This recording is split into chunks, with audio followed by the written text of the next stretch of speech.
இந்த லுங்கிக்கு ஒரு பெரிய கதை இருக்குது. கிட்டத்தட்ட எங்கள் அப்பா வந்து ஷிப்பிங்கில் வேலை செஞ்சிருந்தார்.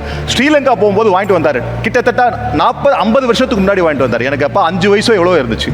அப்போ வாங்கிட்டு வந்த லுங்கியே எங்கள் அப்பா இப்போ நோ மோர், இறந்துட்டாங்க. அவரோட பாசத்துக்காக நான் இதை எடுத்து வச்சிருக்கேன். இந்த பழசை ஞாபகப்படுத்தணுங்கிறதுக்காக இந்த லுங்கியும் கட்டியிருக்கேன் chef. Super super super. Vagesan, பாரம்பரியம் அப்படின்னா கண்டிப்பா வந்து செம்மையா ஒன்று வச்சிருப்பீங்க, சொல்லுங்க. குமரி கண்டமாண்டது என் தமிழ் சாதி, குமரி போல் அழகுடை மொழி பேசும் என் தமிழ் சாதி, யாருக்கும் மடங்கா செங்கோலுடை எல்லாளன் சங்கிலியன் பண்டாரவன்னியன் பரராயன் என்ற வீரர்களை இன்றெடுத்தது தமிழ் சாதி, அறிவியல் வியக்கும் ஏடுகள் அளித்த அகத்தியன் பிறந்தது என் தமிழ் சாதி, சொல்லாடு வம்பனை கவியரசு கம்பனை இன்றெடுத்ததும் என் தமிழ் சாதி, வந்தவன் கொன்றவனாயினும் வரவேற்று உணவிடும் பண்பினில் சிறந்ததையா எம் தமிழ் சாதி.